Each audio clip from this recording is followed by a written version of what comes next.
ditegaskan bahwa auditor harus mampu menentukan ukuran sampel dan unsur-unsur dari populasi yang akan digunakan dengan baik dan benar. Tujuannya apa? Tujuannya adalah supaya keputusan dari sampel tersebut yang diambil oleh auditor tidak akan menyesatkan dan benar adanya. Oke, lanjut pada pembahasan intinya. Kita akan membandingkan audit sampling pada pengujian pengendalian, kemudian pengujian transaksi substantif, dan pengujian rinci. Konsep perbandingan ini terdapat dua kolom. Yang pertama jenis pengendali, jenis pengujian yang dilakukan, dan kemudian apa yang harus diukur. Pada pengujian pengendalian yang harus dinilai adalah mengukur efektivitas pengendalian internal dari entitas. Jadi nanti pada pengujian pengendalian atau sampling pengujian pengendalian itu auditor harus mencari tahu kira-kira pengujian pengendalian dari internalnya perusahaan itu baik atau tidak dengan melakukan pengujian audit sampling. Karena pada pengujian substantif transaksi yang harus dilakukan yaitu dua yang akan diukur, dua pengujian, yaitu yang pertama untuk menilai efektivitas pengendalian internal. Tadi kan sudah dinilai pada pengujian pengendalian, tapi pada substantif transaksi dinilai lagi kira-kira itu baik atau tidak. Kemudian menilai nilai rupiah pada transaksi itu benar atau tidak sesuai akuntansi.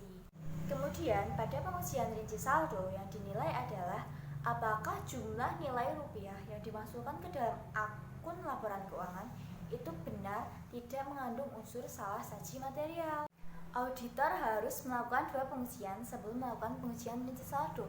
Apa ya alasannya kira-kira kenapa auditor harus melakukan pengujian pengendalian dan substantif transaksi sebelum melakukan rinci saldo? Karena dua hal. Yang pertama yaitu tujuannya untuk menentukan tingkat penyimpangan, apakah tingkat penyimpangan dalam populasi itu lebih rendah atau kecil. Dan yang kedua adalah untuk menentukan tingkat risiko pengendalian itu besar atau kecil sehingga akan berdampak pada pengujian rinci saldo. Seperti tadi, jika pengendalian internal perusahaannya baik, berarti risiko pengendaliannya kecil, sedikit, sehingga nanti pada pengujian rinci saldo lebih berkurang sehingga tidak begitu kompleks. Datanya pun yang dibutuhkan tidak begitu banyak karena pengendalian entitasnya sudah baik. Seperti itu. Untuk selanjutnya, audit sampling dapat dilakukan dengan dua pendekatan umum, yaitu satu tidak menggunakan statistik atau non-statistik, yang kedua menggunakan statistik. Sampling non-statistik yaitu pengambilan sampel dilakukan berdasarkan kriteria subjektif berdasarkan pengalaman auditor. Sampling yang sampelnya dipilih secara subjektif sehingga proses pemilihan sampel tidak acak dan hasil penyampelan tidak dievaluasi secara matematis. Metode pemilihan sampel. Yang pertama ada haphazard sampling, yaitu auditor memilih sampel yang diharapkan representatif terhadap populasi lebih berdasarkan pesanan individu tanpa menggunakan paradigma probabilistik. Yang kedua block sampling, yaitu menggunakan seleksi satu atau lebih kelompok elemen populasi secara berurut. Bila satu item dalam blok terpilih, maka secara berurut item-item berikutnya dalam blok akan terpilih dengan otomatis. Yang ketiga ada systematic sampling, yaitu sampel dipilih berdasarkan interval yang ditentukan dari pembagian jumlah unit dalam populasi dengan jumlah sampel.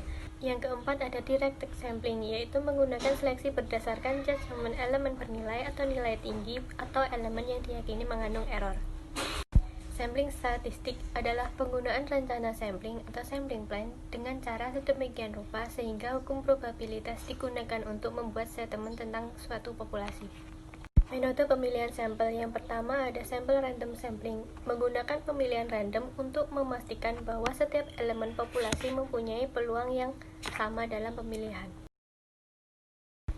Yang ketiga ada stratified random sampling, yaitu membagi populasi dalam suatu kelompok atau grup dan kemudian melakukan pemilihan secara acak untuk tiap kelompok.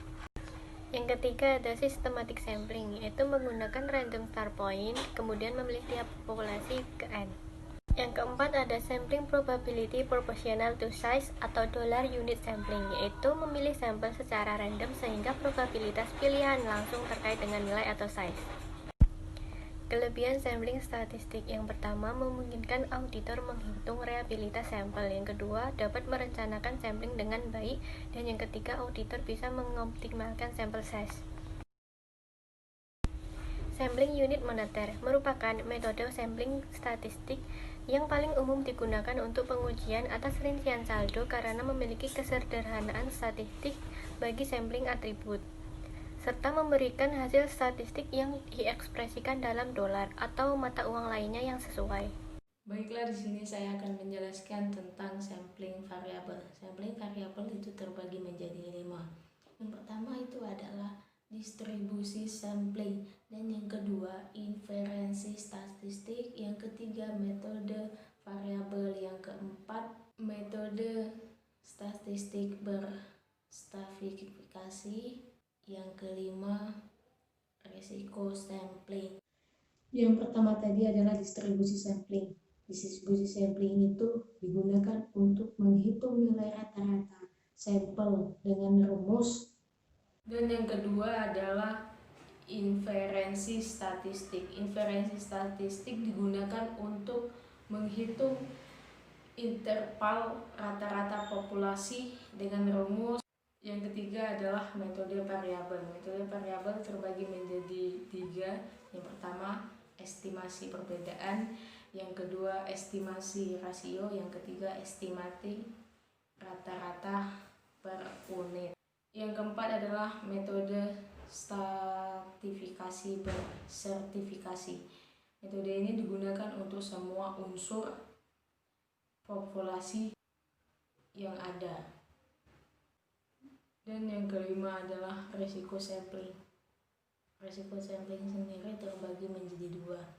Yang pertama area. Area adalah digunakan oleh auditor untuk mengetahui jumlah salah saji material. Yang kedua adalah area. Area ini digunakan oleh auditor untuk menghitung total salah saji populasi di dalam area. Selanjutnya, ilustrasi penggunaan estimasi selisih. Untuk mengilustrasikan konsep dan metodologi sampling variabel, kita telah memiliki estimasi selisih dengan menggunakan pengujian hipotesis karena relatif sederhana. Yang pertama, merencanakan sampel dan menghitung ukuran sampel dengan menggunakan estimasi selisih, yaitu menyatakan tujuan pengujian audit, memutuskan apakah sampling audit dapat diterapkan, merumuskan kondisi salah saji, merumuskan populasi, merumuskan unit sampling, menetapkan salah saji yang dapat ditoleransi, menetapkan risiko dapat diterima. Auditor menetapkan 2 risiko, yaitu risiko yang dapat diterima atas penerimaan yang salah dan risiko yang dapat diterima atas penolakan yang salah. Selanjutnya, mengestimasi salah saji dalam populasi, menghitung ukuran sampel awal. Yang kedua, memilih sampel dan melaksanakan prosedur, yaitu yang pertama memilih sampel. Karena memerlukan sampel acak selain PPS, auditor harus menggunakan salah satu metode pemilihan sampel probabilistik guna memilih 100 item sampel untuk konfirmasi. Yang kedua, melaksanakan prosedur audit. Dalam konfirmasi salah saji adalah selisih antara respon konfirmasi dan saldo klien setelah merekonsiliasi semua perbedaan waktu serta kesalahan pelanggan. Yang ketiga, mengevaluasi hasil, yaitu generalisasi dari sampel ke populasi, menganalisis kesalahan penyajian, memutuskan akseptabilitas populasi, tindakan apabila hipotesis ditolak, dan analisis.